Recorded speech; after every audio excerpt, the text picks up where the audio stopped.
Hello, family, and welcome back to the Ebony Odyssey. My name is Jermaine Long, and I am a servant of the Most High God. I really appreciate you for coming along, and as always, enjoy the journey. Today's message is titled, The Problem with Milk and Honey, and my support scriptures for this are Deuteronomy chapter 26, verse 9, which reads, And he brought us to this place and gave us this land, a land flowing with milk and honey. And we all have heard this scripture before. It sticks out because that's what he said, and that's what you can see. All the places that we dwell, like I've said before, is a land flowing with milk and honey, whether it be in America and whether it be in Africa, wherever he has placed us, the land has been flowing with milk and honey, and we've been blessed. But the abundance creates overindulgence. The abundance of milk and honey creates overindulgence. And by that I mean all of the things that we've been through, I guess, as I'm speaking as a black man coming from America, and then seeing this wonderful land that I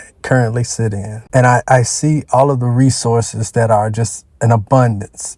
They are in abundance, and you have to have self-control with these resources. You have to have self-control with the options that's in front of you. We come from a place where, we didn't lack anything, but based on that lack during the times, Jim Crow and slavery and things of that nature, we were forced to eat pretty much anything because we were in survival mode. We would eat the worst parts of the pig or things that's, not necessarily considered a culinary delicacy. We were forced to eat things that weren't top tier. But coming here, you can see it in abundance. You can have your chicken, you can have your beef, you can have your goat. You can have your fish. For lack of a better thing, you can probably even have your pork. I know they have somewhere around here. You can have all the things that God has created on the earth here. But overindulgence hurts everyone. Chocolate is good. You eat too much chocolate, you're going to have a problem.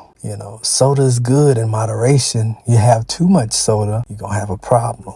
Everything in moderation, can be done, but it's the overindulgence. And being in a land flowing with milk and honey, you have everything from the produce to the shopping to the items that you have here, because you can get these raw materials and these, natural resources. I think it's for us coming from America, we have to have the right mindset here. My wife and I were, having this conversation when I was sitting out getting my car worked on. The gentleman came up, they were selling the watermelon, and I'm sitting there, we're eating, me and a couple of other guys, and we're just eating the watermelon as normal, right? But me being from America, what do we always do? We spit the seeds out, right? We would always spit the seeds out. And the gentleman there says, no. Eat the seeds. They're good for you. I'm like, eat the seeds is good for you. Hey, this is my elder. I ain't going to complain. I'm just going to swallow these seeds and go on with my life. Hey, we always used to think, oh man, you're going to grow a watermelon in your belly. That wasn't true, but that's just some of the things that we would think about and say. But lo and behold, I get home and, I look some of the stuff up and I'm like, man, look at all these properties that it has. Like just eating the seed, just taking the seed into your nutritional diet, and all of the things that I've been seeing here. The papayas has nutritional value in the seed. The jackfruit has nutritional value in the seed, and what do we do with these things? Mostly we throw these things away. And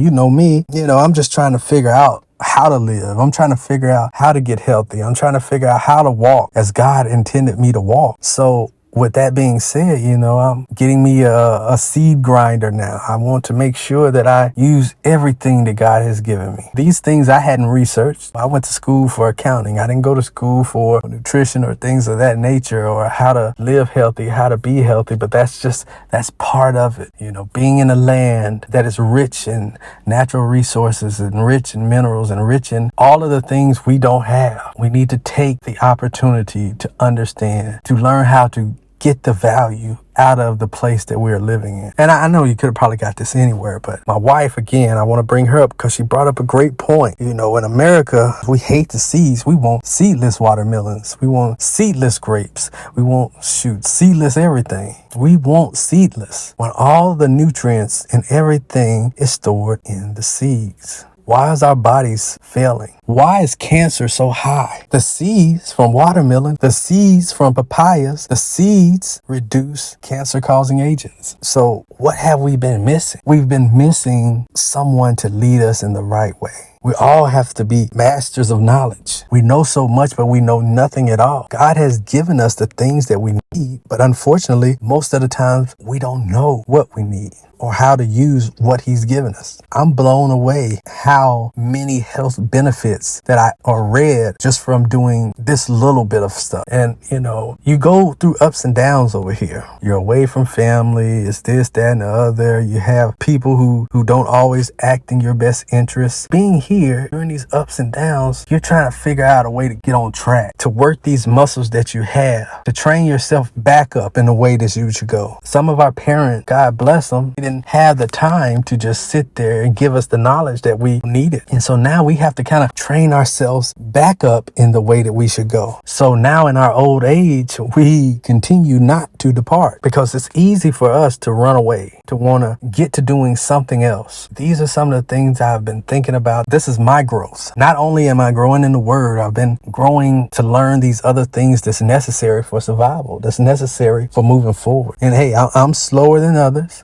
Some people have already made it here and God bless them. It's my time now. And I just put this on your plate because it could be your time as well. This is just food for thought. This land that's flowing with milk and honey, learning how to harness everything to the last bit, to use it for your benefit, his holiness, his infinite wisdom. He knew what we needed. He placed it here for us. And all we have to do is use it accordingly. We don't have to modify it. God created things perfect, but we look to modify it. So when we're modifying it, we're losing that value that it actually has. We're losing most of the value in everything that he's created. People are trying to modify themselves now. They're not happy that God created them perfect. They changed their lips. They changed their hips. They changed everything that God gave them to be perfect. We don't want the pain. We only want the pleasure. When you go into the land of your captivity, don't do those things as the other nations do. That's what it says in Deuteronomy chapter 18, verse 9. It says, when you are entering the land that Yahweh your God has given you, you are not to learn to do according to the abominations of those nations. We didn't run those nations out, so we went into captivity. God gave us a beautiful land, but we ain't want to do right, so we went into captivity. In captivity, he said the same thing. Don't do those things, but we continued to do them. And I hate to make it long, guys, but this is just good stuff, man. This is just that Friday conversation, that Saturday conversation that we just need to have. And, I appreciate y'all listening. I do. I appreciate you liking the videos. I appreciate your feedback, because I'm going to do this regardless. I'm not going to get the myriad of people because nobody really wants to sit around and hear someone talk about how good God is. We say we do, but we rather be playing video games on our phone or watching something on TV. The playoffs is about to be on, so we rather be doing that. We rather be doing everything else besides enjoying that time with the word, enjoying the time with a fellow journeyman like myself who just wants to talk about God and give him the glory and just educate each and every one of us just a little bit on what we should do to kind of improve on the things that we do on a daily basis. So I want you guys to think about that. Think about what I've said today. Think about that milk and honey. Think about overindulging. For my people that are here, get here and don't overindulge. We all become victims of this because of being at a reasonable price, an affordable price. Discipline is key. But hey, family, I appreciate you for coming along. And as always, enjoy the journey.